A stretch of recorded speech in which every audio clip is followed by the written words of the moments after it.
ମୁଁ ଠିକ ଠାକ ଅଛି ନା ଭୁଲ? ମୁଁ ଦେଖିଲି ତ ଯେତିକି ଜାଣିଛି ମୁଁ ଦେଖିଲି ସେତିକି ଠିକ ଅଛି। ମୋର କଣ ଡଲାର ଫଲାର କଣ କିଛି ହେଲାନି? ଡଲାର ଆଡ ହଉଛି ତମ ଭିଡିଓ ପକେଇଲା ଆଡ ହବ ନା? ତମ ଭିଡିଓ ପକେଇବନି ଭିଡିଓଟା ପକଉଛି ପ୍ରତିଦିନ ଗୋଟେ ଯୋଡେ ପକଉଛି। ପକେଇଲେ କଣ ହବ? ଭିଉ ଲକ୍ଷରେ ତମକୁ $1 ଏବେ ଦଉଥିବ ମତେ ଲାଗୁଛି। ଆଜ୍ଞା ଆଜ୍ଞା। ତ ଲକ୍ଷେ ଭିଉ ଯିବା ଦରକାର ନା। ଲକ୍ଷେ ଭିଉ ଗଲେ $1 ହବ। ତମେ ଯଦି ଦିନକୁ 10,000 ଯଦି ଯିବ 10ଟା ଭିଡିଓ ପକେଇବ $1 ହବ। ଆଜ୍ଞା ଆଜ୍ଞା। ବୁଝିପାରିଲେ କି ନା? ତେଣୁ ଭିଡିଓ ଲୋକ ଦେଖିବା ଦରକାର।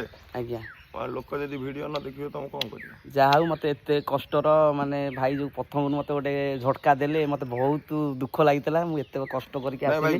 ବର୍ତ୍ତମାନ ଆଜ୍ଞା ଜଗା ହେଇନା ବି ମତେ ସେଇ କଥା କହିଲେ, ସସ୍ମିତା ଭାଉଜ ବସେଇକି ସେଇ କଥା କହିଲେ। ଫଟୋ ତ ଉଠଉନୁ ଭିଡିଓ କରିବା। ହଁ ସସ୍ମିତା ଭାଉଜ ସେଇ କଥା ମତେ କହିଲେ, ନାଇଁ ତାଙ୍କର ଏମିତି ଗୋଟେ ପ୍ରୋବ୍ଲେମ ହେଇଯାଇଛି, ସିଏ ଆଉ ବ୍ଲଗ ଫ୍ଲଗ ଟିକେ କରୁନାହାନ୍ତି। ଆମର ତ ନିଜର ଭିଡିଓ ଆମେ ହଁ ସେମାନେ ବି ଆପଣଙ୍କ ଜଗା ହେଇନା ବି ନିଜେ କରୁନାହାନ୍ତି, ତାଙ୍କର ବି ବନ୍ଦ ଅଛି। ଜଗା ହେଇନା ସସ୍ମିତା ଭାଉଜଙ୍କର ବନ୍ଦ ଅଛି। ତ କଣ ଗୋଟେ ପ୍ରୋବ୍ଲେମ ହେଇଛି, କୋଉନ ସଲ୍ଭ ହବ ଆଉ। ସଲ୍ଭ ହେଲେ ଭାଇ ଚଲେଇବେ ତାଙ୍କର। ନାଇଁ ସଲ୍ଭ କିଛି ନାହିଁ, କିଏ ନେଇକି ପକେଇଦେଲା ଆମ ଇମେଜ ଟା ଖରାପ ହେଇଯିବ ନା। ଯୋଉମାନେ ଆମକୁ ଜାଣିଛନ୍ତି ଯୋଉମାନେ ନ ଜାଣିଛନ୍ତି ସେମାନେ କହିବେ ହେଇ ଏଗୁଡା ଗଞ୍ଜଡିଆ ମଦୁଆ ଗୁରା କାହିଁକି ନା ସେଇଟା ହଉଛି ଖରାପ କଥା। ବାକି ନହେଲେ ନାହିଁ ଆମେ କଣ ମଦ ପିଉଛୁ ନା ଗଞ୍ଜେଇ ଟାଣୁଛୁ ଆମକୁ ଲୋକ ଦେଖିକି ଆମ ଫଟୋ ଉଠେଇ ଛାଡିଛନ୍ତି। ଜଣେ ଚୋର ସାଙ୍ଗରେ ଆମେ ଠିଆ ହେଇଛୁ ମାନେ ଆମକୁ ଲୋକ ଚୋରରେ ଗଣତି କରିଦେବେ। ତା ମାନେ ଆମେ ଗୋଟେ କଣ ସୋସିଆଲ ମିଡିଆରେ ଟିକେ ଅଧେ ଭାଇରାଲ ଅଛି ବୋଲି ଲୋକ ଆମ ସାଙ୍ଗରେ ତମେ ଭିଡିଓଟା କଲ, ତମେ ନେଇକି ଆକୁ ମିସୟୁଜ କରିବ, ନେଇକି ତା ପଛ ଆଡେ ସୋଦା ପକା କରିବ, ସେଟା ଆମେ କଣ କିଛି କରିପାରିବୁ? ସେଇ ଥରକ ନା ମୁଁ ଅବସ୍ଥା ଭଳିଆ ଅଲ ଓଡିଶା ଟ୍ରାଭେଲିଂ ଅଛି, ଅଲ ଇଣ୍ଡିଆ କରୁଛନ୍ତି, ମୁଁ ଅଲ ଓଡିଶା ଗାଁ ଗଳି ବୁଲିକି ଅଲ ୱାର୍ଲଡ କରୁଛନ୍ତି। ସେଇଟା କର, ଠିକ ଅଛି, ରଖୁଛୁ, ନମସ୍କାର, ଜୟ ଜଗନ୍ନାଥ। ଆପଣଙ୍କ ସହିତ କଥା ହେଇକି ବହୁତ ଭଲ ଲାଗିଲା।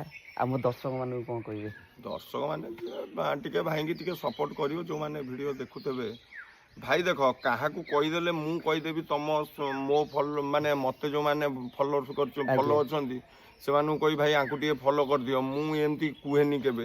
ମୋ ଆଇଡିରେ ଆଜି ପର୍ଯ୍ୟନ୍ତ ମୋ ନିଜ ଭଉଣୀ ଭେଣେଇ ମାଉସୀ ଝୁଅ ପିଇସି ଝୁଅ ମୁଁ କାହାର ମୋ ଆଇଡିରେ ପକେଇବିନି। ଏଇଟା ହଉଛି ମୋ ସିଷ୍ଟମ। କଣ କହିଲ? ତମେ ଯେମିତି ସିଏ ସେମିତି, ସିଏ ସେମିତି, ସିଏ ସେମିତି। ମୁଁ ଜଣକୁ ସପୋର୍ଟ କରିବି, ମତେ 5 ଲକ୍ଷ ଲୋକ ସପୋର୍ଟ କରିଛନ୍ତି, ମୁଁ 5 ଲକ୍ଷ ଲୋକଙ୍କୁ ସପୋର୍ଟ କରିପାରିବି? ତ ତେଣୁକରି ଭିଡିଓ ଭଲ ବନାଅ, ନିଶ୍ଚିତ ଲୋକ ଦେଖିବେ। ବାସ୍, ଲୋକଙ୍କୁ କହିବାକୁ ପଡିବନି, ସେ ଅଟୋମେଟିକ ଫେସବୁକ୍ ତା ଆଲଗୋରିଦମ ନେଇକି ତମକୁ ପହଞ୍ଚେଇବ। ତମେ ନେଇ ଦେଖିବ, ଯାଇକି ଛାଁ ଦେଖିବ। ଆଜ୍ଞା ଆଜ୍ଞା। ବୁଝିପାରିଲ? ଜୟ ଜଗନ୍ନାଥ।